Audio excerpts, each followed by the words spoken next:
Oke, baik. Bismillahirrahmanirrahim. Assalamualaikum warahmatullahi wabarakatuh. Alhamdulillahirabbil alamin. Wabihi nasta'in wa ala umuri dunya waddin. Salatu wassalamu ala asyrafil anbiya'i wal mursalin. Sayyidina wa maulana Muhammad wa ala ali Sayyidina Muhammad. Asyhadu an la ilaha illallah wa asyhadu anna Muhammadar Rasulullah. Raditu billahi robba wa bil islami dina. Bi Muhammadin nabiyya wa rasula. Rabbi zidna ilma waryuhna fahma. Amin amin ya Allah ya rabbal alamin. Allahumma razuqna ya Rabbi fahma nabina wa khifdal mursalin wa ilhamal malaikatil muqarrabin. Oke, baik teman-temanku semuanya yang saya hormati, kita lanjutkan lagi belajar kita. Oke, hari ini kita ketemu seorang cendekiawan abad modern, yaitu Ali Syariati. Jadi beliau ini cendekiawan asal Iran. Dan namanya itu sangat masyhur sebagaimana cendekiawan-cendekiawan yang ada di Iran. Mungkin teman-teman sudah mengetahui ada Imam Khomeini, ada Murtado Mutahari, ada Toba-Tobai, dan semuanya itu adalah cendekiawan yang berideologi Syiah. Wah, jadi ketika saya ngomong Syiah mungkin teman-teman, aduh kok Syiah ya? Kok enggak Ahlussunnah wal Jamaah ya? Jadi hari ini kita mengambil gagasannya, bukan ideologinya. Jadi sebagaimana Al-Kindi itu kan menegaskan, semua kebaikan yang ada di alam semesta ini, hakikatnya itu adalah cahaya. Dan kalau itu cahaya, yang memiliki cahaya itu hanya Allah. Jadi tugas kita itu apa? Mengambil atau menjumbuti hikmah-hikmah kebaikan-kebaikan yang itu tercecer yang ada di alam semesta ini. Jadi tugas kita itu meraihnya. Semakin banyak kebaikan, kalau kebaikan itu cahaya, otomatis diri kita pun juga semakin tambah bercahaya. Kalau diri kita semakin tambah bercahaya, insya Allah kita akan mudah bertemu sang pemilik cahaya, yaitu adalah Allah. Makanya dalam nas Al-Quran itu kan dijelaskan, nurus samawati wal ard. Jadi Allah itu kan pemilik cahaya langit dan bumi, sebagaimana kebaikan itu sendiri. Makanya kalau kita menjelajah atau rihlah, mempelajari berbagai macam pemikiran, perspektifnya para filosof, para cendekiawan, entah itu latar belakangnya Syiah, entah itu liberal, entah itu ateis. Bukan berarti kita itu nanti menjadi orang liberal atau menjadi orang ateis, itu enggak. Melainkan apa yang kita ambil itu adalah kebijaksanaannya. Untuk siapa? Ya untuk diri kita sendiri. Biar apa? Biar kita semakin hari itu menjadi orang yang wise, orang yang bijaksana, tidak hanya orang yang berhenti pada kebenaran. Hari ini kan sudah banyak orang yang benar, tapi sangat minis orang yang itu bijaksana. Jadi hari ini yang dibutuhkan itu orang yang bijaksana, orang yang mengetahui kehikmahan, kearifan, kebaikan universal. Oke, itu ya. Jadi jangan dipersoalkan kalau beliau ini orang Iran yang basisnya itu Syiah. Dan nanti beliau ini namanya sangat masyhur, sangat terkenal sekali. Itu saat revolusi Iran yang meletus pada tahun 1979 Masehi. Jadi namanya beliau semakin terkenal di tanah Iran, terutama di abad modern hari ini. Jadi beliau ini lahir pada tahun 1933 Masehi, yaitu di daerah Mazinan. Jadi Mazinan itu kalau nggak salah masuk salah satu provinsi Khorasan yang ada di Iran. Uniknya apa? Kalau teman-teman belajar syariati, kenapa kok beliau nanti menjadi orang besar dan hidupnya itu banyak sekali tantangan, ancaman, dan lain sebagainya. Dan beliau kok secara intelektual itu berhasil, jangan salah loh ya. Beliau ini anaknya orang miskin. Jadi ayahnya itu orang yang hidupnya sederhana. Dan ayahnya Syariati ini adalah seorang ulama yang sangat terhormat saat itu. Jadi mungkin dari keluarga yang miskin, nanti kan ada cerita waktu beliau kecil, itu kan pendidikan pertamanya, itu kan belajar sama ayahnya. Tapi di sisi yang sama, Syariati kecil ini pun juga membantu pekerjaan orang tuanya untuk memenuhi kebutuhan kesehariannya.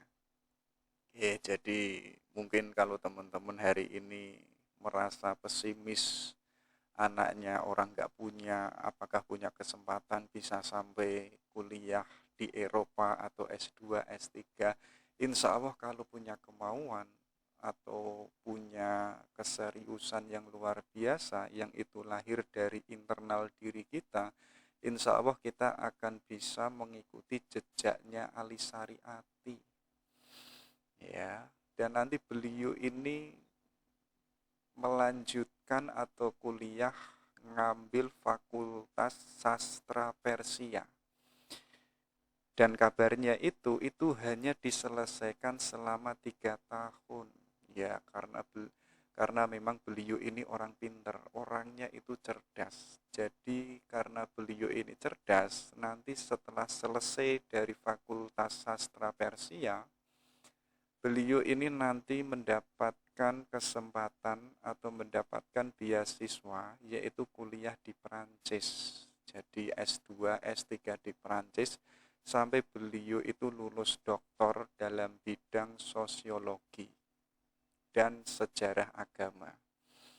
Jadi kalau tadi beliau ini orang dari keluarga yang nggak punya, ternyata bisa kok sampai lulus doktor. Jadi bisa kita contoh. Nanti ada cerita di mana waktu beliau ini di Perancis, ya, jadi beliau ini seorang cendekiawan yang itu tidak hanya sibuk dalam dunia pemikiran-pemikiran saja, tapi beliau mampu membaca kondisi situasi saat itu yang itu banyak sekali diskriminasi. Makanya saat beliau itu di Perancis, beliau itu membangun organisasi yang dikenal sebagai Front Nasional Iran. Jadi tujuannya Syariati itu apa sih? Yaitu untuk membongkar kezaliman dan kediktatoran penguasa Iran saat itu. Makanya nggak salah nanti beliau itu, nanti hidupnya itu diburu oleh intelijen rahasia Iran. Bahkan beliau pun juga sering keluar masuk penjara. Ya, jadi tidak hanya sibuk ngajar, tidak hanya sibuk memberikan perkuliahan, bahkan beliau pun juga masuk politik dan keluar masuk penjara, itu sudah hal yang biasa. Nanti pada tahun 19 kalau nggak salah 1976, beliau ini keluar dari penjara itu langsung lari ke Perancis, dan di Perancis itu situasinya itu nggak aman, dan beliau beberapa bulan pindah ke London. Ya, di London pun juga sama, masih diincar oleh intelijen rahasia Iran saat itu. Dan beliau punya rencana untuk pindah ke Amerika Serikat. Belum pindah ke Amerika, dikabarkan nanti beliau meninggal dunia di rumah temannya. Jadi beliau itu meninggalnya misterius. Ya, ada yang mengatakan meninggalnya beliau ini karena dibunuh oleh intelijen rahasia Iran. Ya, Itu sedikit autobiografinya Alisari Ati. Di beberapa tema sebelumnya kita pun juga sudah membahas beliau. Jadi kalau ingin lebih jauh mengetahui autobiografi atau perjalanan karirnya beliau, teman-teman mungkin bisa mengecek di tema-tema sebelumnya yang sudah kita angkat. Oke, itu ya. Hari ini kita fokus mengkaji salah satu karyanya Alisari Ati yang disebut Haji. Jadi ini kitab atau buku yang sangat terkenal sekali dan kabarnya pun juga sudah diterjemahkan di beberapa bahasa, termasuk pun juga bahasa Indonesia. Jadi teman-teman boleh mengaksesnya atau boleh mendalaminya. Oke, kita coba ya. Ada apa saja gagasannya Alisari Ati, yaitu tentang haji. Oke, kita masuk gagasan-gagasannya. Katanya Syariati apa sih? Haji itu adalah drama ketuhanan. Kenapa kok demikian? Dalam pandangannya beliau, esensi ritual haji itu adalah evolusi eksistensial manusia menuju Allah. Jadi gerak langkahnya, gerak aktivitasnya saat haji itu adalah tujuan atau muaranya itu adalah Allah. Sebagaimana kita hidup, kalau tujuan kita hanya nilai, hanya jabatan, hanya angka, hanya ijazah, yo kita belum ilaihi rojiun. Yo ijazah itu penting, kedudukan itu penting, nama sosial itu penting, tapi itu jangan dijadikan sebagai tujuan akhir. Tujuan akhir kita itu tetap yaitu apa? Yaitu menuju ke Allah. Karena kita dulu itu asalnya dari Allah, dan hari ini kita hidup, jangan lupa nanti kita kembali ke Allah. Kalau kita meminjam gagasannya Robiah Al-Adawiyah, ilaihi rojiun kita itu bukan kembali ke surga dan ke neraka. Tapi apa? Yaitu adalah kembali ke Allah. Jadi teman-teman hari ini kok sibuk meminta surga dan sibuk meminta agar tidak dimasukkan ke neraka. Loh, itu menurut Robiah kurang tepat. Yang tepat itu apa sih? Ayo kita kembali ke Allah. Ayo kita istiqomah beribadah, yaitu meningkatkan mahabbah kita kepada Allah. Kalau nanti kita sudah mendapatkan Allah, otomatis surga itu pun juga kita dapatkan. Kayak teman-teman itu loh, misalkan ngejar cewek, ceweknya misalkan kok punya mobil, ya, kok teman-teman kok ngejar mobilnya, belum tentu mendapatkan mobil, sekaligus pun juga belum tentu mendapatkan si ceweknya. Tapi kok kita mengejar si ceweknya dan kita mendapatkannya, otomatis kita akan mendapatkan apa-apa yang dimiliki oleh si cewek, termasuk mobilnya. Logikanya kan demikian. Makanya apa? Ayo orientasi kita dicek ulang. Tujuan kita akhir itu yang kita kejar apa? Kalau yang kita kejar Allah, insya Allah surga dan segala isinya bidadari, apalagi mungkin madu, mungkin susu, dan lain sebagainya, pasti kita dapatkan.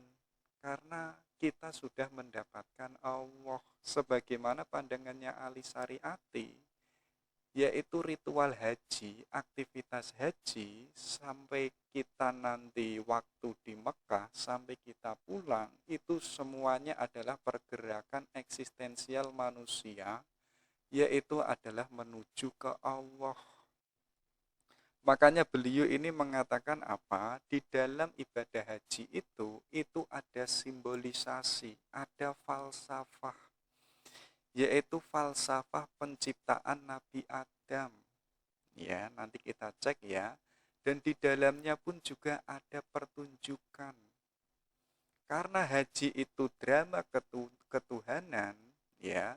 Kalau teman-teman itu nanti kok ada kesempatan naik haji, sadarilah bahwa pertunjukannya itu diantaranya adalah tentang asal-usul dari mana kita ada dan nanti kemana kita itu apa sampai perjalanannya itu nanti kita itu yang kita kejar apa.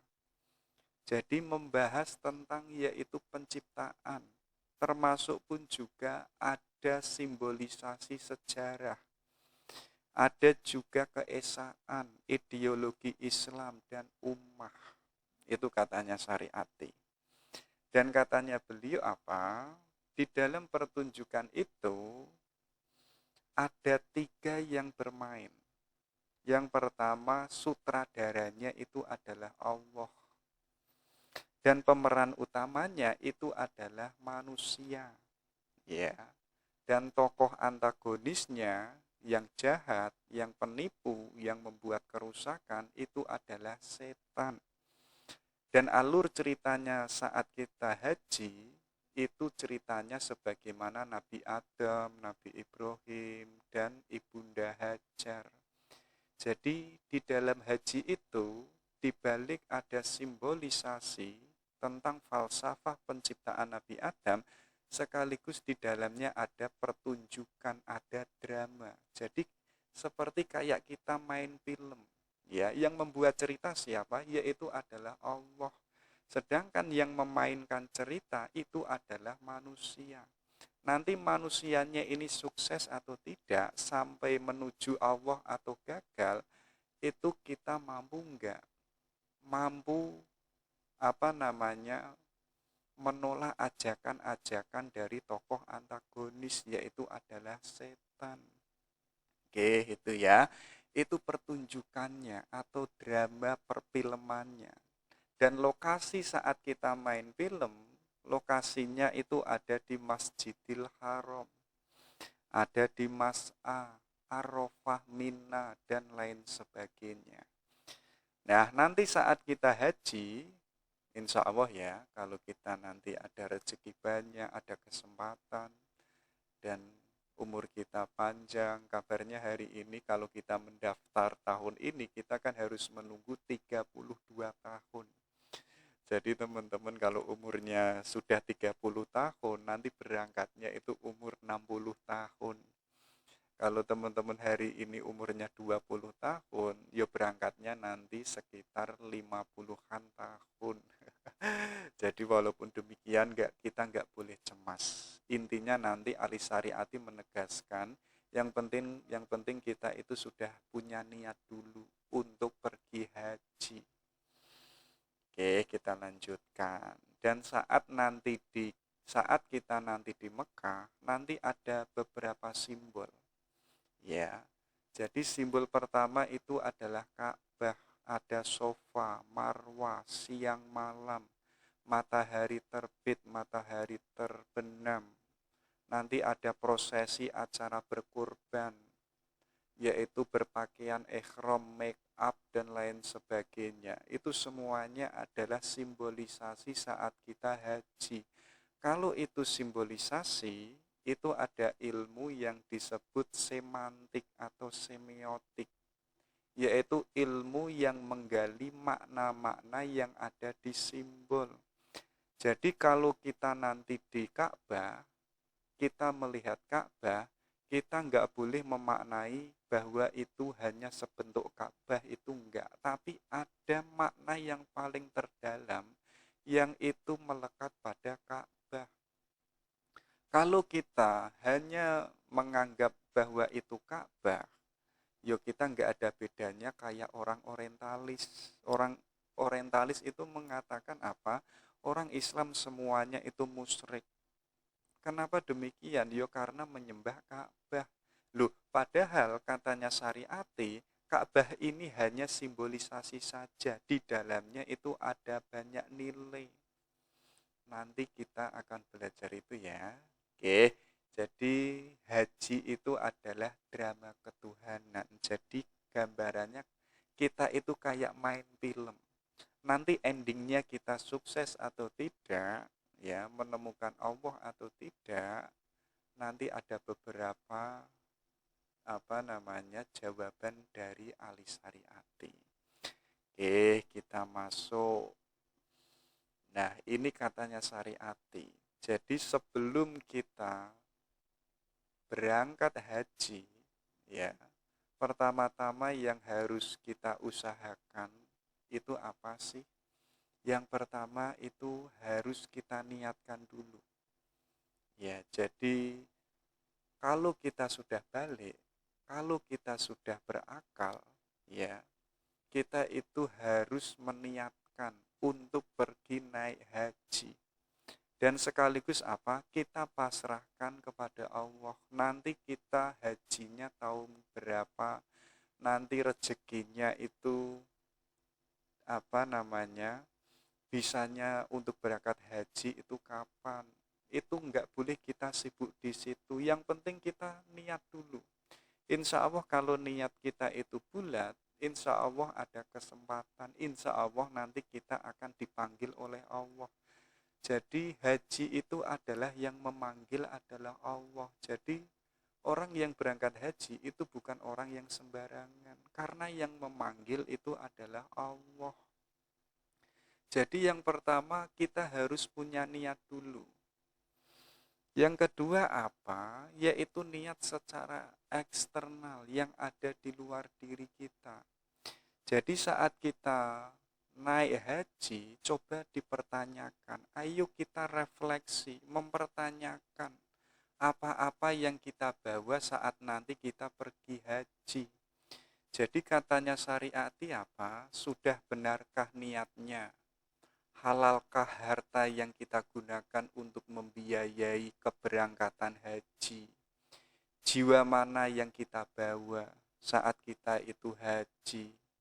Jiwa yang hendak bertekuk lutut dan mengakui kehinaan di hadapannya Tuhan, atau jiwa yang hendak memperalat Tuhan demi status baru? Ya, jadi kalau kita pergi haji, jiwa kita yang kita bawa kok jiwa kebinatangan atau jiwa yang itu hendak memperalat Allah demi apa? Demi status, demi mendapatkan gelar haji. Ya, teman-teman kan mungkin sudah punya gelar SPD, SH, MH atau Eskop dan lain sebagainya, merasa kok kurang lengkap. Akhirnya apa? Ingin menambah gelarnya, yaitu haji. Kalau hanya tujuannya demikian, ya itulah nanti yang dikritik oleh ahli syariati.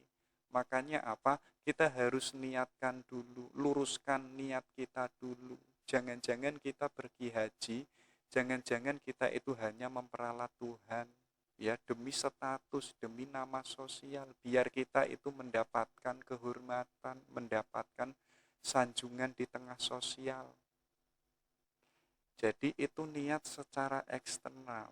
Kalau niat yang itu jauh lebih mendalam lagi, katanya syariati apa? Saat kita hendak pergi haji, ayo kita niatkan, yaitu apa? Meninggalkan hidup untuk memperoleh cinta. Jadi kita berangkat itu kita meninggalkan apa-apa yang itu menempel di dalam diri kita. Entah itu nama besar, entah itu status, ayo kita lepaskan. Kemudian kita berangkat haji, tujuannya itu apa sih? Yaitu untuk memperoleh cintanya Allah. Kemudian apa? Kita pun juga harus meninggalkan keakuan kita. Jadi selama hari ini kita masih ada aku, ya, di antaranya apa? Ini adalah jasaku, ini adalah hasil dari keringatku, ini adalah milikku, ini adalah yayasanku, ini adalah sekolahku. Ya bagaimanapun kalau demikian niat kita itu belum lurus, jiwa kita itu masih membawa ego. Kalau jiwa kita masih banyak ego, masih ada kepentingan, yuk kita tidak akan total berserah diri kepada Allah. Ya, jadi saat kita nanti berangkat haji, ayo kita pelan-pelan meninggalkan egoistik kita. Jadi saat kita berangkat, kita itu murni sebagai manusia yang apa adanya. Kita tidak membawa embel-embel, tidak membawa topeng-topeng. Katanya beliau lagi apa? Saat kita berangkat, kita pun juga harus meninggalkan penghambaan. Ya, jadi meninggalkan penghambaan yang kemarin mungkin kita menghamba atasan, menghamba pada bos, menghamba pada tokoh agama atau orang yang kaya. Ayo kita tinggalkan semuanya itu. Sekarang kita hanya menghamba kepada Allah. Demi apa? Demi memperoleh kemerdekaan dan kebebasan. Jadi inti dari tauhid itu kan membebaskan kita dari ikatan-ikatan duniawi, dari penghambaan-penghambaan duniawi, dari ketergantungan-ketergantungan duniawi. Jadi saat kita meniatkan diri ya untuk pergi haji, sekaligus kita harus membuang penghambaan kita kepada makhluk-makhluk yang lain. Kalau kemarin kita tergantung pada orang yang ada di atas kita, ayo kita gantungkan hidup kita hanya kepada Allah. Sekaligus apa? Kita harus meninggalkan diskriminasi rasial, ya. Jadi tinggalkanlah nama status, tinggalkanlah nama sosial. Karena nama sosial inilah yang menjadikan kita ada di atas dan ada yang di bawah. Akhirnya yang terjadi apa? Diskriminasi. Yang di atas itu memperalat orang yang ada di bawah. Orang yang kaya itu memperalat orang yang gak punya. Yang terjadi hari ini kan demikian. Kenapa kok ada diskriminasi rasial? Yo karena apa? Karena kita itu yang kita kejar hanya status dan nama sosial. Kalau kita sudah mendapatkan nama status, dihormati oleh orang lain yang menghormati kita, malah kita peralat, kita fungsikan demi apa? Demi kepentingan kita. Makanya apa? Kita harus meninggalkan adanya perbedaan, sadarilah bahwa kita itu sama loh ya. Selama ini yang kita lihat kok aku ini organisasinya A, kamu organisasinya B, kamu agamanya itu E dan lain sebagainya. Ya bagaimanapun kita nggak bisa melihat kalau diri kita itu sama. Padahal secara umum kita itu sama, yaitu sama-sama sebagai manusia. Makanya nanti dalam haji itu akan diajarkan saat kita itu tawaf. Di situ ada pelajaran yang esensial, yaitu apa sih? Ternyata kita itu hanya manusia sebagai hambanya Allah dan tidak ada perbedaan di antara kita. Oke, itu ya. Jadi kalau niat kita itu sudah lurus, ayo kita berangkat haji. Jadi apa?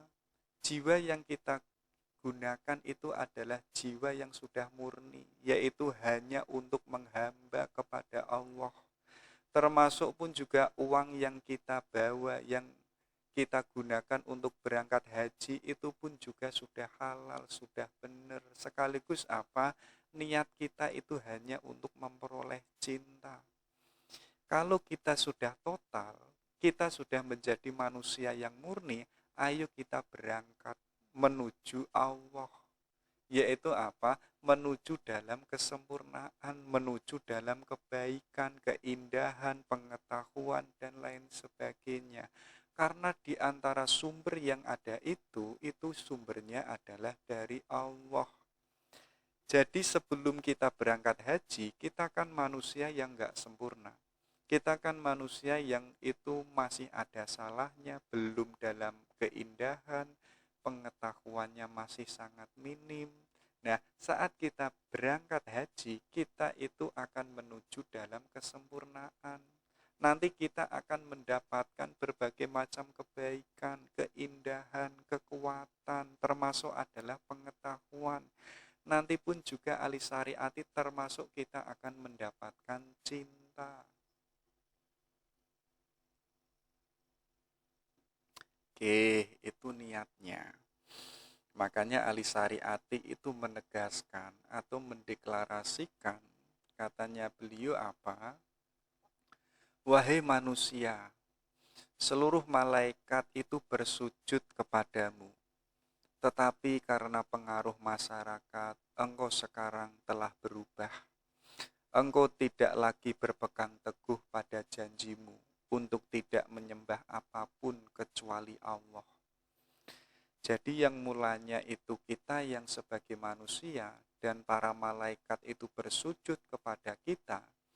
Gara-gara kita hidup di tengah sosial, kita berkerumun, kita terpengaruh oleh yang namanya aktivitas sosial, kita itu tidak murni lagi sebagai manusia.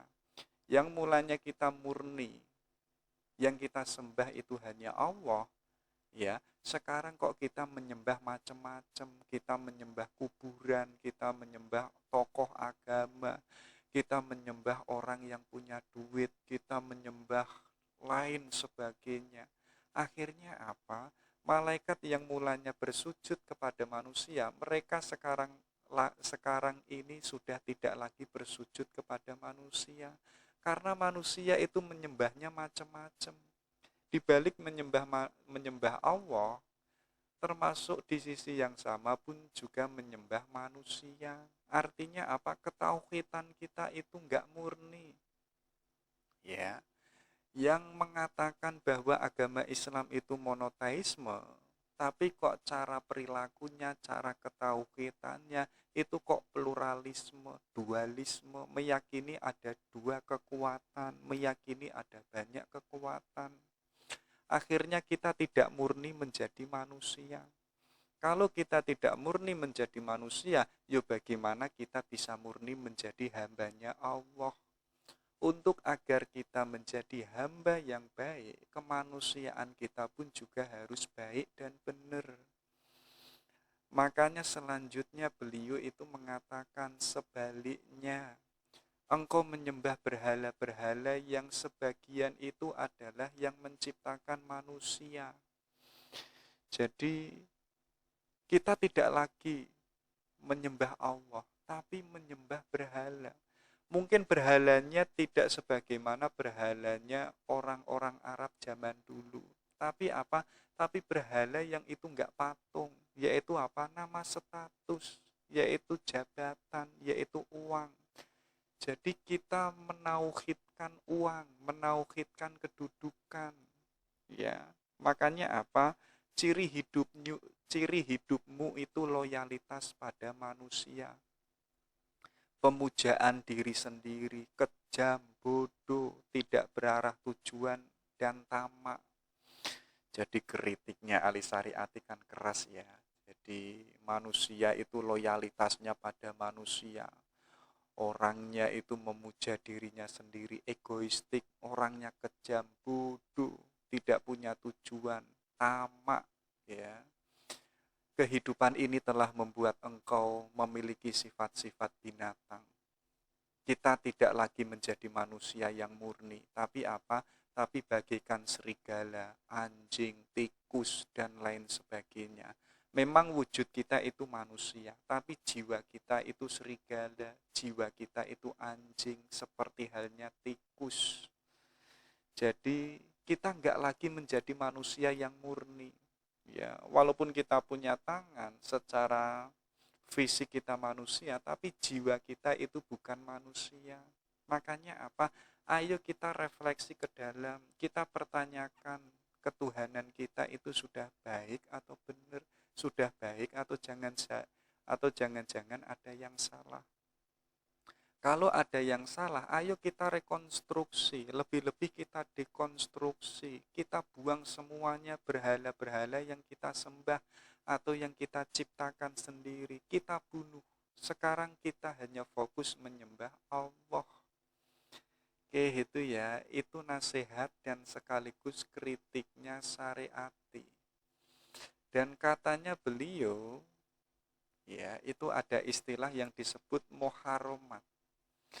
Jadi sadarilah bahwa saat kita di Mekah, sebelum kita memakai ihram, ada beberapa yang harus kita cermati, yang harus kita ketahui. Katanya beliau apa? Jangan melihat cermin, agar engkau itu tidak melihat bayanganmu sendiri. Jadi syariati itu menganjurkan saat kita berdandan, saat kita itu bercolek atau make up, kita nggak boleh melihat cermin. Kalau kita melihat cermin, otomatis secara tidak langsung apa yang kita lihat itu adalah diri kita sendiri, keindahan kita, nama kita. Ya, akhirnya nanti lahir yang namanya keakuan, kesombongan. Jadi untuk agar kita melepas yang namanya keakuan kita, untuk sementara waktu, ayo kita lepaskan diri kita. Ya. Jadi biar kita itu murni, manusia yang apa adanya, tidak membawa topeng-topeng, tidak membawa madhab, tidak membawa ideologi-ideologi, tapi kita murni menjadi manusia atau menjadi hambanya Allah. Dan kita pun jangan berdandan. Sebagaimana tadi, kita harus apa adanya, sederhana. Kalau kok kita dandan, yo nanti sebagaimana kasus yang pertama, lahir yang namanya kesombongan. Ya, akhirnya saat kita haji, malah kita itu fokus, aku ini sudah ganteng atau belum, aku ini sudah cantik atau belum. Jadi masalah make up, masalah kecantikan, masalah fashion, ayo kita tinggalkan dulu, kita lepas semuanya. Jadi kita berangkat itu saat kita nanti menjalankan tawaf, kita itu benar-benar menjadi manusia yang apa adanya, bukan manusia yang memakai topeng. Termasuk apa? Kita nggak boleh menggunakan atau mencium wewangian, parfum, agar engkau teringat pada kesenangan, agar engkau tidak ingat pada kesenangan-kesenangan sebelumnya. Jadi kita untuk sementara waktu, kita nggak boleh memakai parfum. Ya, biar apa? Biar kita itu tidak teringat oleh kesenangan-kesenangan duniawi. Ya, makanya katanya Ali Syariati apa? Sekarang engkau dalam lingkaran Tuhan. Oleh karena itu ciumlah cinta. Jadi kamu jangan mencium dirimu sendiri. Kamu jangan mencium make upmu, kamu jangan mencium kecantikanmu. Tapi yang kamu cium itu adalah wanginya Allah. Yang kamu cium itu adalah keesaan Allah.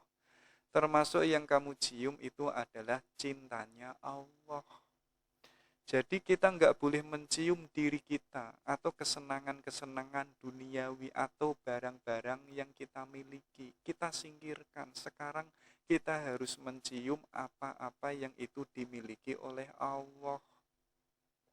Itu katanya beliau. Kemudian apa? Saat kita di Mekah, ya, ingatlah bahwa saat nanti kita di sana, hayati bahwa kita itu sama loh ya, dan kita itu saudara. Kita itu sama-sama sebagai manusia, termasuk kita itu sama sebagai orang Islam. Ya, jadi nanti ini akan melahirkan ukhuwah Islamiyah, persaudaraan antar sesama umat Islam. Jadi kenapa hari ini banyak sekali chaos, banyak sekali diskriminasi, karena kita belum sadar kalau hakikatnya kita itu sama. Dan kita belum sadar kalau hakikatnya kita itu saudara. Termasuk apa? Saat kita di Mekah, ingat ya, kita nggak boleh menyakiti binatang, serangga, mematahkan pohon. Tapi apa? Ayo kita hidup sebagaimana Nabi Isa. Jadi Nabi Isa itu kan hidupnya zuhud, hidupnya itu kan harmonis. Bisa melihat sesama sebagaimana dirinya. Kalau aku ini manusia, kamu pun juga manusia. Jadi hidupnya itu damai. Damai dengan dirinya manusia, termasuk pun juga damai dengan alam semesta dan segala isi yang ada di alam semesta. Jadi kalau kita menyadari ini, hidup kita nanti akan seimbang, harmonis, indah. Kalau dalam bahasa falsafah Jawa, itulah yang disebut mewayu hayuning bawono. Jadi kita di tengah alam realitas, kita itu tidak merusak alam, tapi apa? Kita itu merawat, menjaga, mengeseimbangkan antara kemanusiaan kita dengan alam semesta. Termasuk apa? Kita pun juga nggak boleh berburu. Jadi lucu ya, kalau kita haji, tapi kok di sana kita berburu, di sana kita berdagang. Boleh mungkin kita berdagang, tapi kalau ditakutkan niatnya itu mencari uang, mencari kekayaan, ya itu akan merusak niat kita saat kita haji. Ada juga yaitu kita nggak boleh bercumbu, nggak boleh berhubungan badan sama istri atau yang istri sama suaminya. Untuk sementara waktu, hiduplah sebagaimana tadi Nabi Isa, yaitu adalah hidup yang sederhana, hidup yang zuhud. Ya, kenapa kok kita nggak boleh bercumbu, nggak boleh berhubungan badan dengan pasangan? Biar kita itu nanti memperoleh cinta yang sejati, yaitu adalah cintanya Allah yang kita dapatkan. Jadi kita tidak lagi mendapatkan cinta dari pasangan kita, apalagi cintanya pacar, ya, apalagi cintanya anaknya Pak Lurah. Tidak hanya sekedar itu, tapi apa? Memperoleh cinta dari Allah yang Maha Esa, yang Maha Kesejatian, yang Maha Kesempurnaan. Mungkin karena Allah itu nggak kelihatan, ya. Kita kan untuk mengejar itu kan rasanya nggak ada spirit. Akhirnya kita mencari atau mengejar cinta-cinta yang nampak, padahal itu adalah cinta yang sementara. Bahkan itu bukan cinta. Yang terakhir apa? Ingatlah bahwa agar kita mendapatkan mengambil makna, yaitu bahwa kita sama dan kita itu saudara, makanya kita nggak boleh menjahit pakaian ihram kita. Jadi ayo kita ihram yang itu apa adanya. Ya, jadi hindarilah yang namanya perbedaan antara diri kita dengan orang lain. Jadi kalau kita menjahit, itu kan nanti yang melahirkan adanya perbedaan. Ya, hakikatnya berpakaian itu kan sama. Yang melahirkan macam-macam itu apa sih? Yaitu persoalan jahit, menjahit, dan warna pakaian. Loh, hakikatnya yang namanya pakaian itu kan hanya untuk menutupi tubuh kita. Makanya apa? Ayo kita jangan menjahit pakaian ihram kita saat kita haji. Jadi ini beberapa yang harus kita cermati saat kita naik haji. Kalau kita sudah menyadari itu, ya baru kita masuk ke mikot dan ke ihram. Jadi ini adalah simbolisasi. Mikot itu apa sih? Yaitu kita melepas pakaian. Mungkin kemarin kita itu sibuk pada fashion, pada pakaian, pada celana, pada sorban, dan lain sebagainya. Sekarang kita lepas. Termasuk yang kita lepas itu status kita, ras kita, budaya. Yang kemarin kita itu membanggakan yang namanya status sosial, kedudukan, budaya. Sekarang saat kita di mikot, kita harus melepaskannya. Karena adanya status ras itulah yang melahirkan perbedaan. Katanya Syariati, itu semuanya itu enggak hakiki, itu palsu. Sadarilah bahwa status kita yang hari ini menempel pada diri kita itu enggak selamanya. Yang namanya menempel suatu saat itu pun juga tidak selamanya menempel. Makanya yang kita kejar itu harus kesejatian. Makanya makna simbolisasi mikot ini, kita itu harus melepas, tidak hanya melepas pakaian, tapi melepas apa-apa topeng-topeng yang itu sebelumnya melekat yang ada di dalam diri kita. Bahkan katanya Ali Syariati, kita pun juga harus melepaskan atau meninggalkan pakaian yang itu wujudnya serigala. Jadi ada pakaian-pakaian yang selama ini kita pakai tapi kita nggak sadar. Yang itu letaknya ada di jiwa kita. Kalau yang pertama tadi itu nampak, itu kelihatan, sekarang kita harus meninggalkan sesuatu yang tidak nampak, yaitu apa? Yaitu jiwa serigala kita. Jadi serigala itu kan melambangkan sifat kekejaman, sifat menindas. Kalau kita punya status yang tinggi di masyarakat, itu sedikit atau banyak, pasti kita ada rasa untuk menindas, memperalat orang yang ada di bawah kita. Makanya kita harus melepaskan jiwa serigala, termasuk jiwa tikus yang itu masih ada di dalam diri kita. Jadi katanya Syariati, tikus ini melambangkan sifat kelicikan. Jadi kalau selama ini kita masih ada sifat kelicikan, ayo dengan kekuatan mungkin ya, dengan kesadaran, ayo kita lepaskan tikus-tikus yang ada di jiwa kita, termasuk pun anjing yang melambangkan sifat tipu daya, termasuk pun juga domba yang melambangkan sifat penghambaan.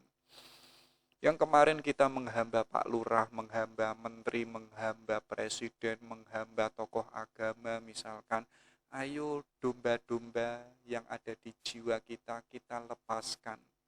Sekarang kita murni menjadi hamba yang apa adanya, yang itu hanya menyembah Allah. Makanya saat kita di mikot, kita harus mengubur semua itu. Ya, jadi kita itu menyaksikan mayat kita sendiri dan kita secara tidak langsung pun juga menziarahi kuburan kita sendiri, karena diri kita itu yang mengubur itu ya diri kita. Jadi yang kita kubur apa sih? Yaitu jiwa-jiwa serigala, jiwa yang itu warnanya tikus, jiwa keanjingan, jiwa kedombaan. Kita semuanya mengubur itu. Ya, dan kita itu mendoakan, menyaksikan, kita mengubur jiwa kita sendiri. Kalau jiwa keburukan, nama status sosial yang sifatnya itu palsu, dan jiwa yang itu bahami jiwa kehewaniah kita kok sudah kita kubur, baru di situ kita memakai baju ihram. Ya, jadi kita itu menghadap Allah seolah-olah kita itu sudah lahir menjadi manusia yang baru. Jadi kemanusiaan kita itu bukan sebagai manusia yang kemarin. Kalau kemarin kita itu yang kita kejar itu status, yang kita kedepankan itu menindas, yang kita kedepankan itu adalah tipu daya, sekarang itu semuanya sudah kita kubur. Yang mengubur itu adalah diri kita sendiri. Dan kita itu sudah lahir kembali menjadi manusia yang apa adanya. Gambarannya apa? Kita itu manusia yang fitri. Jadi manusia yang itu sudah tidak lagi mengagungkan manusia yang lain. Jadi seolah-olah kita itu mengatakan sama Allah, wahai Allah, ini loh aku, dan aku ini bukan aku yang dulu. Ini loh aku yang apa adanya. Ini loh aku yang itu sudah tidak lagi memakai topeng, memakai madhab, memakai ideologi yang kemarin saya banggakan. Sekarang sudah kita lepas. Dan saya ini menghadapmu yang itu apa adanya. Sebagai manusia dan sebagai ubudiyah yang siap menghamba kepadamu. Oke, itu ya. Jadi mikot dan ikhram ini kita yang itu mengubur jiwa-jiwa yang kotor, yang hewaniah kita. Dan yang mengubur itu adalah diri kita sendiri. Sekarang kita menjadi manusia yang apa adanya, yang itu siap menghadap Allah. Ini loh aku ya Allah. Ini loh aku yang bukan kemarin, tapi aku yang murni sebagai aku yang manusia. Oke, itu ya. Jadi di situ kita memakai baju ihram. Kalau kita sudah memakai baju ihram, ya, ayo kita tawaf, yaitu melingkari Ka'bah. Jadi kita melingkari Ka'bah itu kita semata-mata bukan menghamba kepada Ka'bah, itu bukan, tapi apa? Yaitu menghamba kepada Tuhan. Katanya beliau apa? Saat kita tawaf itu bagaikan kita itu berjabat tangan dengan Allah. Kita bersalaman sama Allah. Jadi kita itu sebagai tamu, tuan rumahnya itu adalah Allah. Ya, jadi yang kemarin kita itu pingin sowan ke Pak Lurah, ke Menteri, sekarang kita tidak lagi sowan kepada mereka. Tapi apa? Sowan kita itu adalah ke rumahnya Allah, Sang pemilik alam semesta, Sang pemilik segalanya. Ya, makanya katanya beliau apa? Saat kita tawaf itu ada simbolisasinya, ada makna yang terdalam. Yaitu bayangkan tawaf itu kan mengelilingi Ka'bah. Jadi saat kita itu mengelilingi Ka'bah, itu pergerakannya itu berlawanan arus jarum jam. Ya. Jadi antitesanya dari gerak jarum jam. Tapi gerak kita itu apa? Yaitu ke atas, bertolak belakang dengan jarum jam. Ya, maksudnya apa? Gerak kita itu menuju ke arah kesempurnaan, yaitu ke arah ilahiyahan. Jadi gerak kita itu sudah tidak horizontal, tapi apa? Vertikal, sebagaimana Nabi Muhammad yang itu menuju ke Allah, menuju ke Sidratul Muntaha. Ya, jadi dalam kehidupan kita, kalau kita ingin menemukan kesempurnaan, ayo gerak hidup kita itu jangan sebagaimana perjalanan arus arah jam. Ya, tapi apa? Kita harus bertolak belakang dengan arah jam. Kalau kita bisa demikian, nanti pelan-pelan kita itu apa? Yaitu gerak ke atas menuju kesempurnaan, yaitu apa? Menuju ke Allah. Makanya apa? Saat kita tawaf itu, sadarilah bahwa saat kita jalan, orientasi kita itu harus kita sadari, yaitu apa? Semata-mata itu hanya kepada Allah dalam setiap gerak dan langkah kita. Ini menunjukkan apa? Nanti saat kita itu pulang haji, yo hidup kita itu sebagaimana tawaf. Yaitu apa? Yaitu semua gerak kita, kesibukan kita, langkah kita, cara berpikir kita, itu adalah sebagaimana saat kita tawaf. Yaitu apa? Yaitu orientasi hidupnya semata-mata, yaitu menuju ke Allah, ilaihi roji'un. Saat kita belajar yang kita tuju Allah, saat kita mencari jodoh yang kita tuju itu hanya Allah. Wah, kalau kita bisa demikian kan luar biasa. Teman-teman kayak seorang sufi. Nah, itu ya, itu yang pertama. Yang kedua apa? Di balik orientasi hidup kita itu ilaihi roji'un, jangan salah lo ya. Di sisi yang sama, gerak kita itu harus becoming, yaitu apa? Senantiasa menjadi. Jadi kita nggak boleh menjadi manusia yang itu sama sebagaimana yang kemarin. Tapi apa? Kita itu senantiasa menjadi manusia yang baru, yang jauh lebih baik, yang jauh lebih sempurna. Ya, harusnya apa? Setiap pergantian hari, kita itu menjadi manusia yang itu berbeda dengan manusia, kemanusiaan kita yang kemarin. Jadi kalau kita senantiasa becoming, senantiasa menjadi, artinya apa?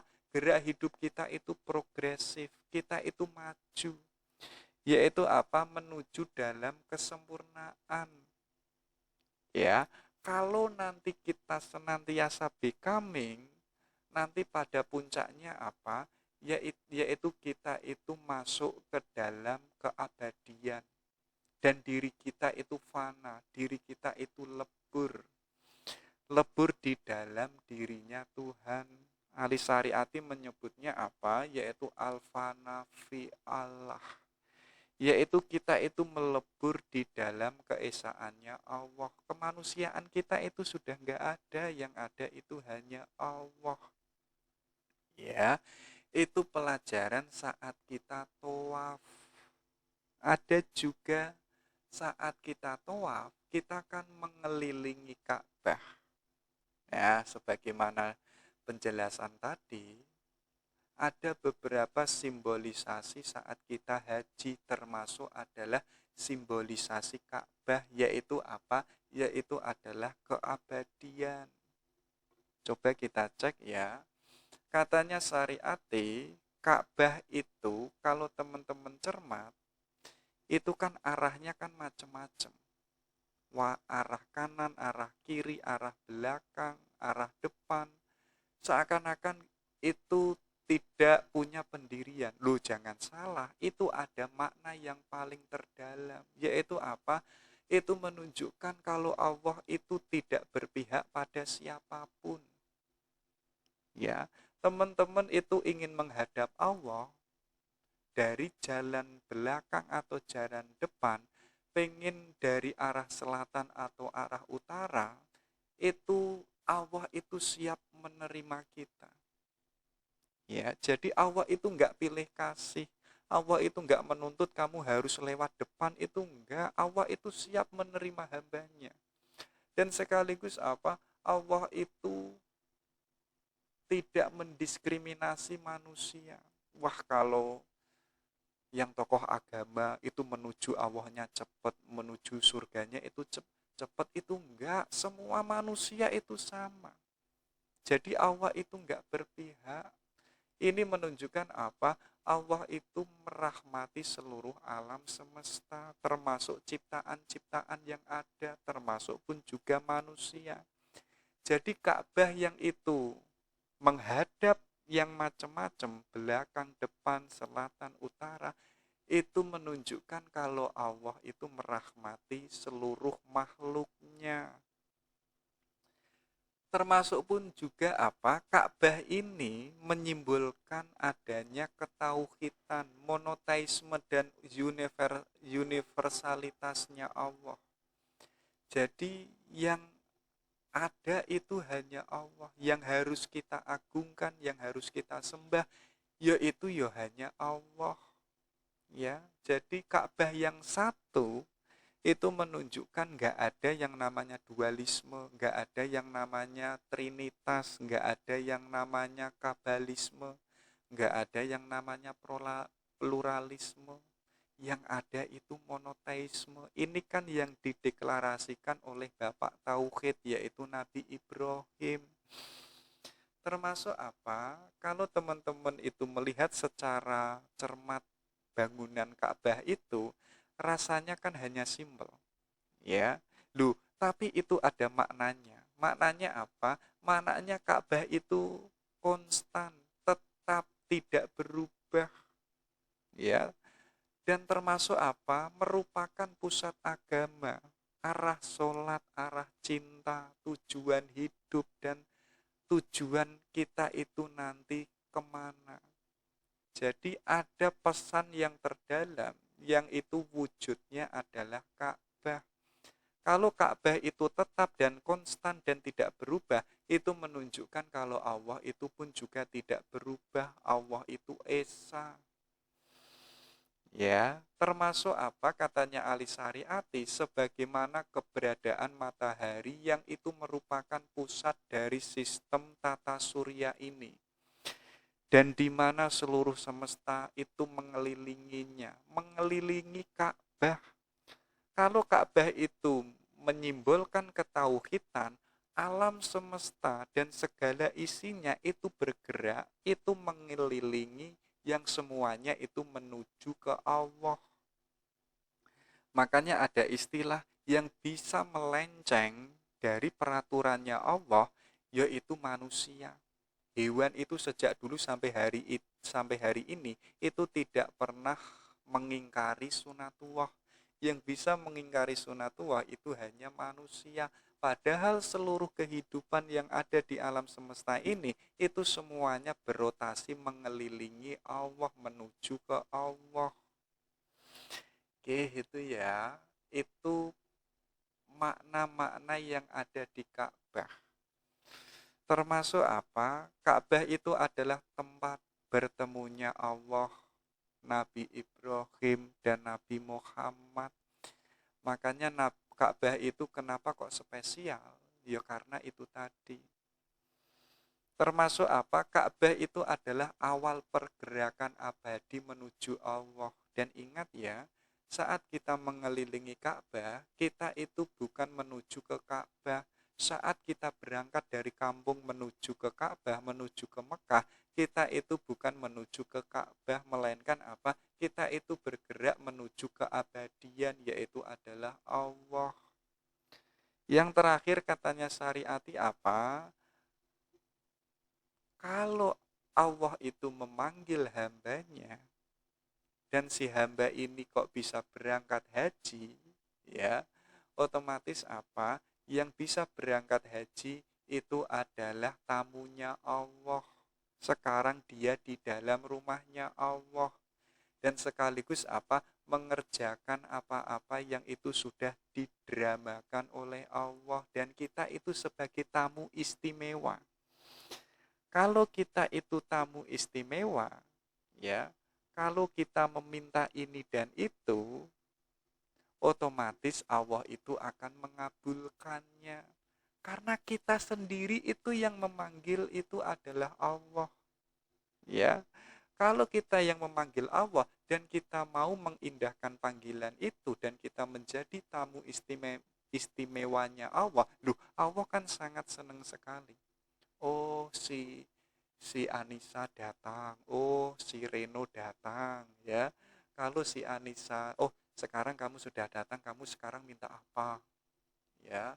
Jadi doa-doa kita insya Allah akan diijabahi oleh Allah, ya. Kalau doa kita kok unsurnya duniawi, ya kita sama saja, ya. Kayak kita hari ini toh, doanya kan isinya kan duniawi semuanya, minta sukses, minta bojo, minta pangkat, minta nama. Alah, malaikat stres sendiri. Sama kayak kemarin kamu minta itu, sekarang minta ini, aku wis ngerti, kan demikian. Oke, itu Ka'bah yang melambangkan keabadian. Ini kita lanjutkan perjalanan kita lagi.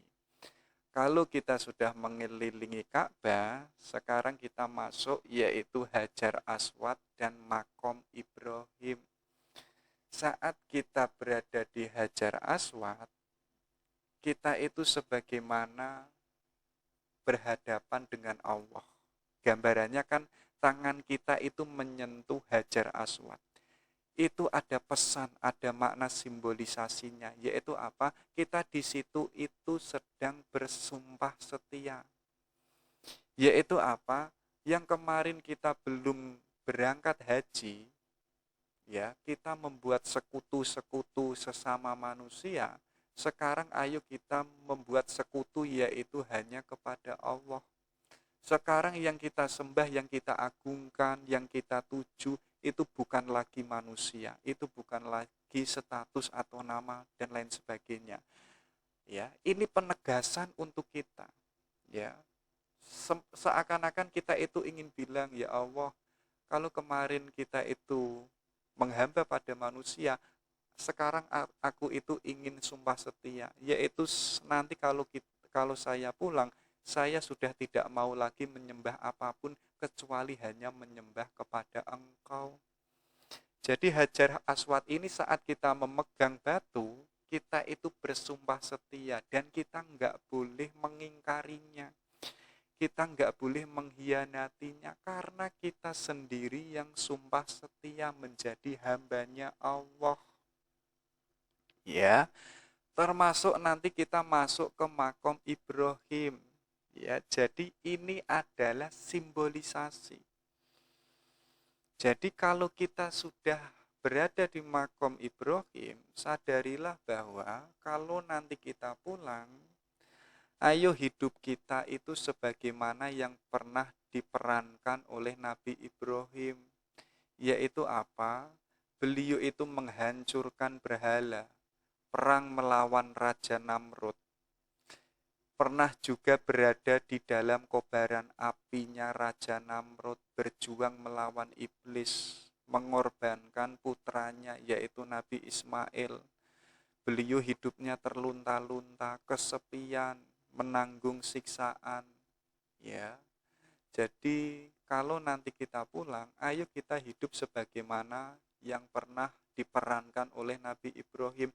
Kita harus menghancurkan berhala-berhala yang itu kita agungkan, yang itu diagungkan oleh masyarakat. Termasuk kita harus berani memerangi raja-raja atau penguasa yang itu diktator. Ya, walaupun hidup kita itu terlunta-lunta, hidup kita itu penuh ancaman, loh, tapi hidup kita itu mulia karena kita telah hidup sebagaimana yang itu pernah diperankan oleh Nabi Ibrahim. Makanya katanya Ali Syariati apa? Inilah pengalaman-pengalaman yang harus kita lalui. Berjalan melewati fase kenabian menuju fase kepemimpinan. Dari individualitas menuju ke kolektivitas. Dan dari penghuni rumah Azhar menuju pembangunan rumah tauhid, yaitu adalah Ka'bah. Jadi kita hidup itu apa? Kita nggak boleh individualisme. Kita nggak boleh yang namanya memenuhi kepentingan diri kita sendiri, itu nggak boleh. Tapi apa? Kita harus hidup bersama. Yaitu apa? Kolektivitas. Sama-sama yaitu apa? Membangun rumah tauhid, yaitu apa? Sama-sama menuju ke Allah. Itu pesan Hajar Aswad dan makom Ibrahim. Baru kita lari santai. Ya, jadi ini ada makna, yaitu apa? Hidup itu harus optimis. Kita nggak boleh pesimis. Jadi walaupun hidup kita rungket, hidup kita kok banyak kecemasan, tapi kita tetap hidup yang itu hidup optimis, selalu becoming. Katanya Syariati apa? Kalau saat kita tawaf tadi, kita kan seolah-olah melebur, kita fana.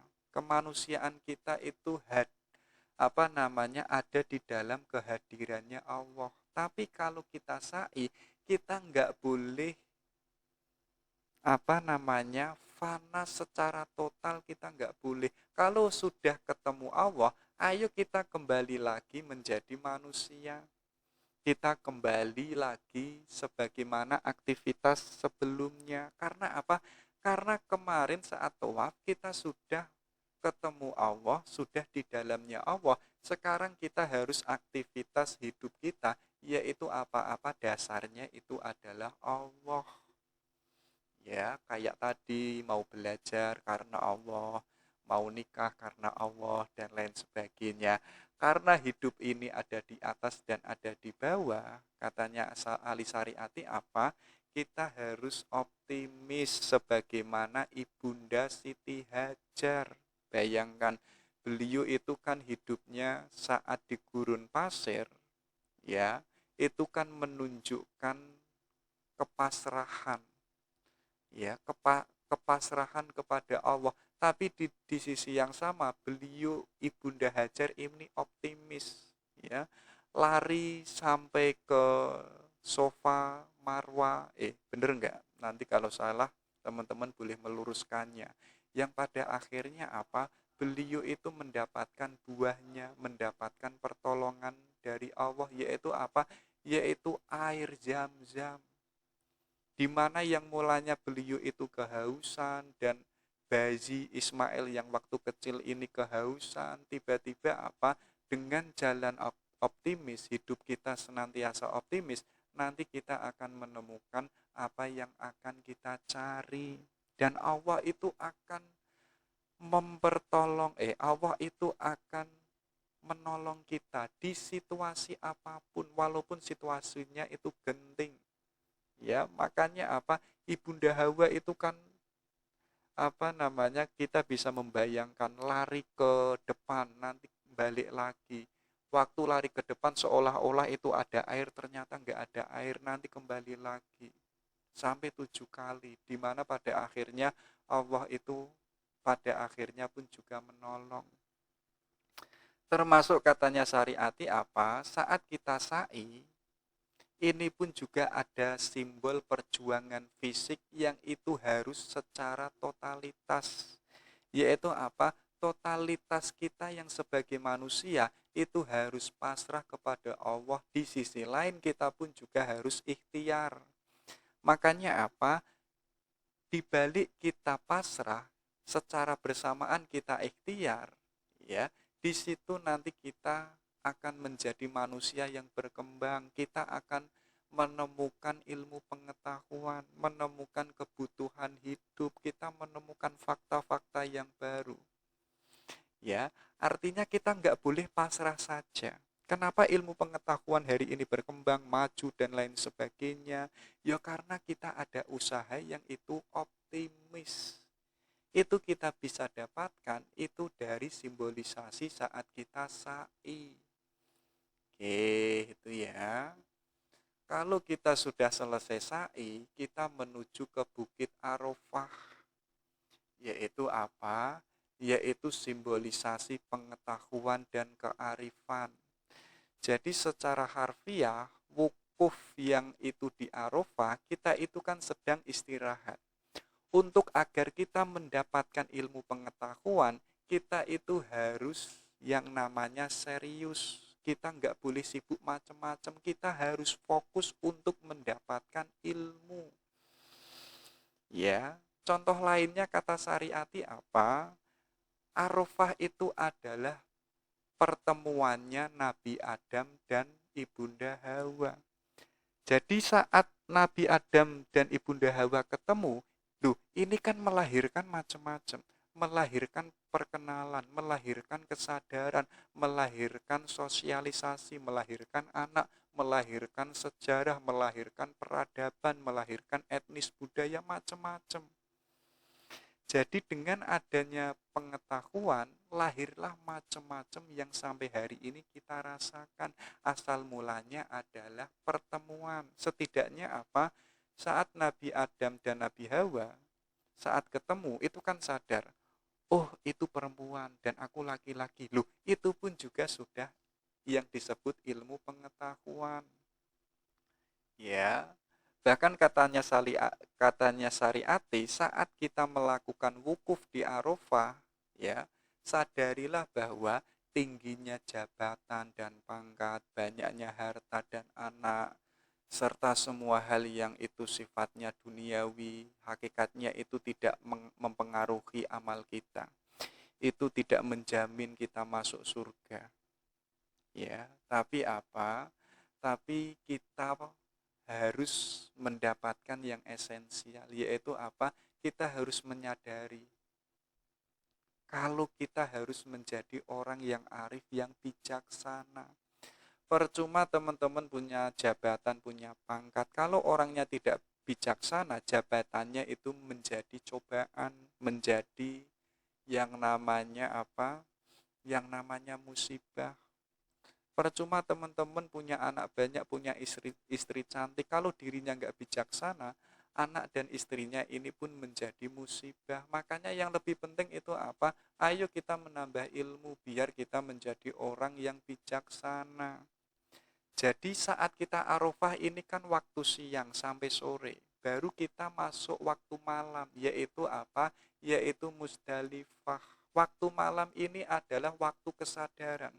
Saat kita sudah mendapatkan banyak ilmu, ilmu yang banyak ini melahirkan kesadaran kita, sadar bahwa kita itu manusia, sadar kalau kita itu sudah banyak ilmu, sadar kalau kita itu sudah menemukan kebenaran. Kalau kesadaran kita itu sampai puncaknya, itu akan melahirkan yang namanya intuisi kita. Intuisi kita itu main. Karena apa? Karena saat kita di Musdalifah, saat itu kita itu ada di malam hari. Jadi malam ketenangan.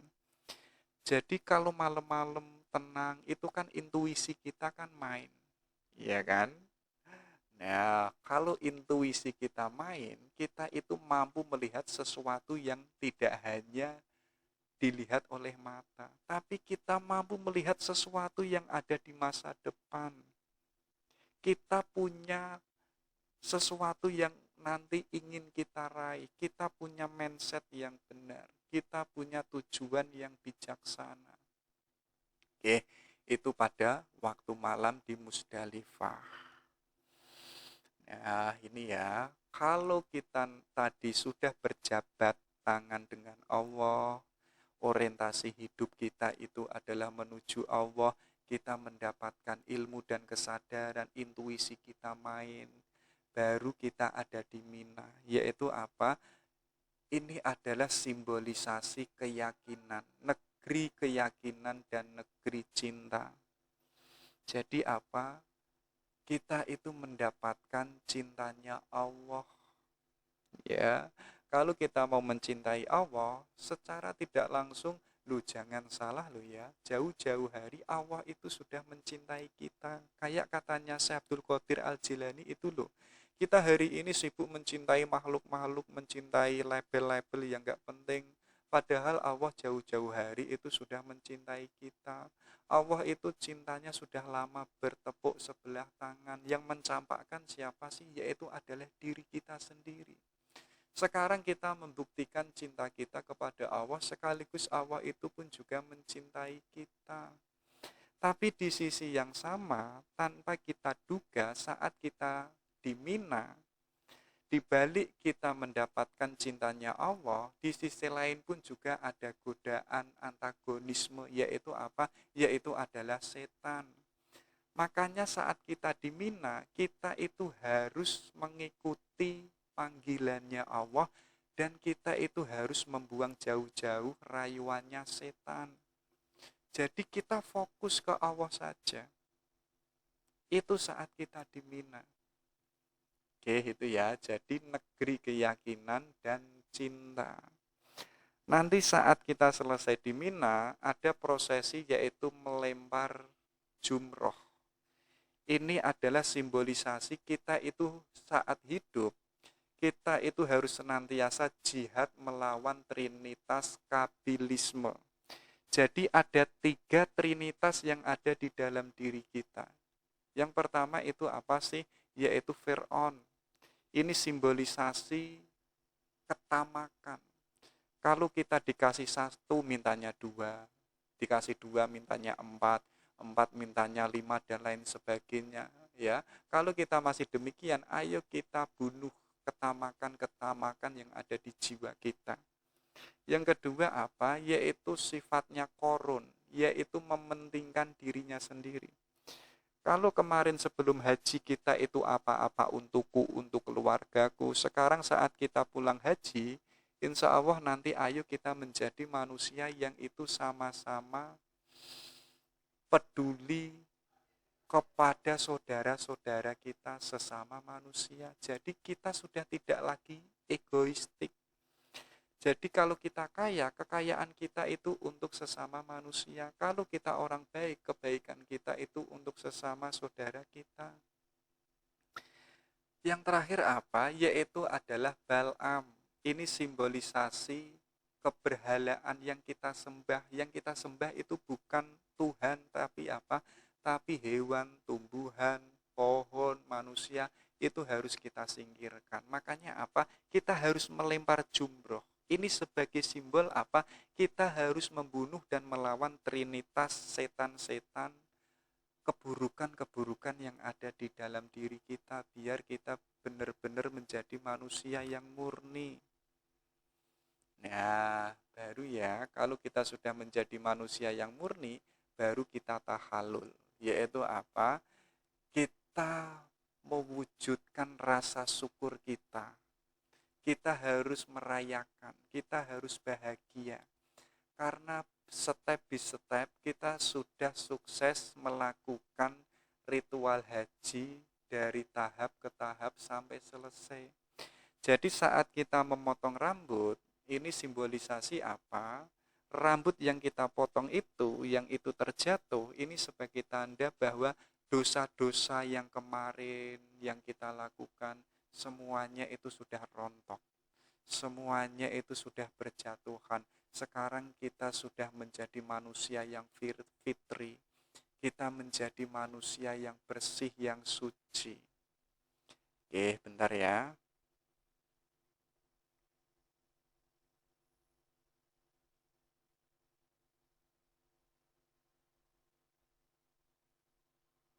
Nah, baru setelah kita selesai tahallul, baru kita berkorban. Ya, berkorban ini pun juga punya simbolisasi, yaitu apa? Kepasrahan totalitas kita kepada Allah. Sekaligus apa? Kita itu meleburkan, menghanyutkan, mengubur sifat-sifat hayawaniyah kita, yaitu apa? Jiwa kehewaniahan kita itu kita kubur. Yang ada itu apa? Kita yang sebagai manusia yang itu pasrah total kepada Allah. Ya, dan saat kita berkorban, sadarilah bahwa sebagaimana tadi, peran kita itu sebagai Nabi Adam. Yang itu apa? Yang itu membawa anaknya untuk dikorbankan. Bayangkan, anak yang paling dicintai ayahnya sekarang diperintahkan oleh Allah harus disembelihnya. Kalau keimanan kita nggak kuat, kalau cinta kita nggak benar sama Allah, pasti kita tidak akan mengindahkan yang itu diperintahkan oleh Allah. Makanya korban ini adalah menguji. Janjani kamu itu benar nggak sih mencintai saya, atau mencintai anakmu, atau mencintai istrimu, dan lain sebagainya. Oke, itu ya, itu korban. Oke, itu semuanya adalah drama ketuhanan saat kita itu melaksanakan prosesi haji. Ini ada quote dari Ali Syariati. Katanya beliau apa? Lebih baik aku berjalan memakai sendalku, ya, sambil memikirkan Tuhan, daripada duduk di masjid tetapi memikirkan sandalku. Ini kan kritik luar biasa ya. Kita tahajud, kita sholat jamaah, kita sholat duha, tapi pikiran dan hati kita semuanya itu adalah unsur duniawi. Ya, yang kita kejar itu masih hal-hal yang sifatnya itu sementara. Tapi katanya Syariati apa? Lebih baik aku itu berjalan memakai sandal. Tapi apa? Tapi yang ada di hati dan pikiranku itu adalah Allah, daripada sholat, daripada tahajud.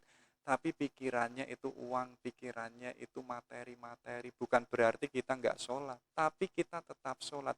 Tapi ayo kita pelan-pelan, hati dan pikiran kita itu isinya adalah Allah. Yang terakhir, ini katanya beliau. If you can feel pain, it means you are alive. Jadi, jika engkau dapat merasakan penderitaan atau sakit, artinya engkau itu masih hidup. Ya, tapi katanya Ali Syariati, if you can feel the pain of other, it means you're human. Jika engkau bisa merasakan sakitnya orang lain, artinya engkau itu adalah manusia. Jadi,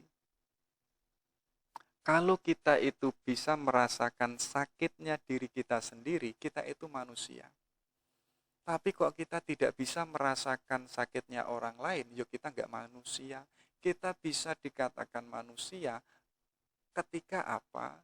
Can feel the pain of other. Kita itu mampu loh merasakan rasa sakit dan penderitaan orang lain.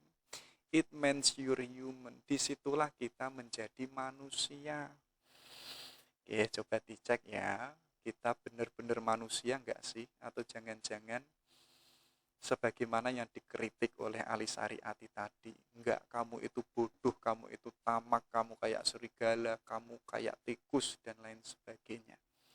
Itu ya, semoga bermanfaat. Assalamualaikum warahmatullahi wabarakatuh.